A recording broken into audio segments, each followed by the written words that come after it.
दी हुई दक्षिणा का कोई फल नहीं मिलता।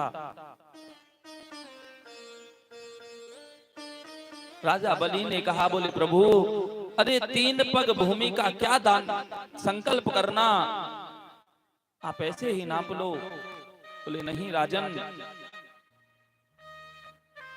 दूर खड़े राजा बलि के जो गुरु हैं शुक्राचार्य, वो इस बात को देख रहे हैं। अरे ये नन्हा सा बालक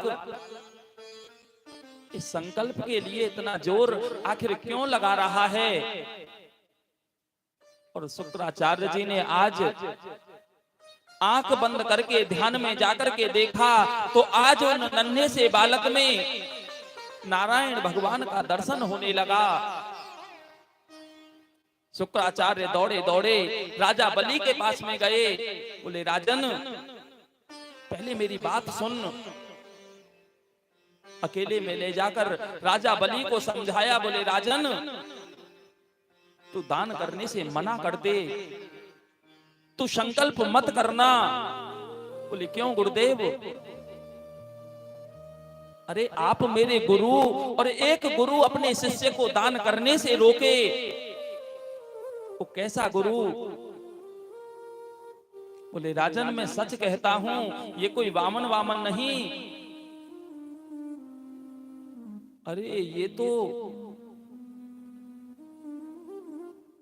तेरे बाबा प्रहलाद और उनके भी पिता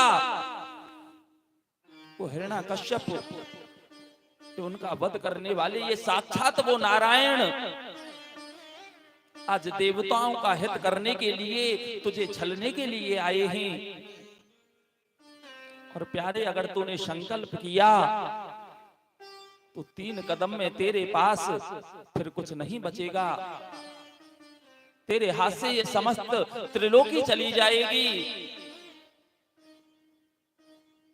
राजा बलि ने कहा, बोले गुरुदेव,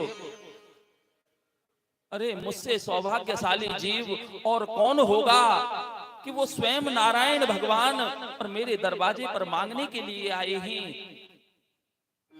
अरे गुरुदेव, अगर मैं देने से मना करता हूं, भगवान ही जैसे चाहे मुझसे छीन सकते हैं।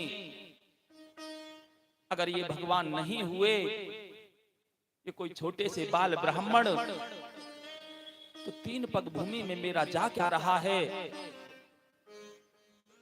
अरे गुरुदेव, मेरा नियम है कि जो मेरे दरवाजे पर आए वो खाली हाथ नहीं जाता, मैं ऐसे नहीं जाने दूंगा। आज राजा बलि ने जाकर के वामन भगवान से कहा, बोले प्रभु, मैं संकल्प करने के लिए तैयार हूं। और जैसे ही वामन भगवान ने अपने कमंडल में से जल राजा बलि के हाथ पर छोड़ना चाहा,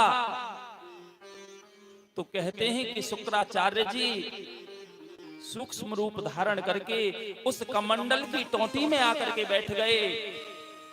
बोले ना तो जल निकलेगा और ना से 3 पैरों में समस्त त्रिलोकी को छीन लिया। तो आज उसी रत्नमाला ने ये कहा, बोले अगर ये मेरा बालक होता तो मैं स्तनों से जहर लगाकर इसे मार देती, स्तनों से जहर लगाकर दूध पिलाने के बहाने इसे मार देती। लेकिन भगवान हर किसी के हृदय की जानते हैं।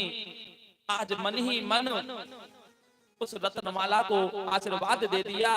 बोले जा, तेरे मन की इच्छा अवश्य पूर्ण होगी। और यही रत्नमाला आगे चलकर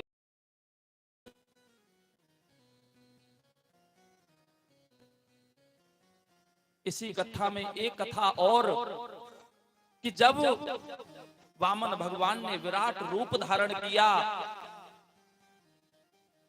तो राम जी की सेना में जो थे ना, जो जामवंत जी, उन्होंने भगवान के उस विराट रूप को देखा। उस समय जामवंत जी की युवा अवस्था थी। तो कहते हैं कि एक क्षण में जामवंत जी ने भगवान के उस विराट रूप की 7 प्रदक्षिणा की, 7 परिक्रमा लगाई। और यही बात सुंदर कांड में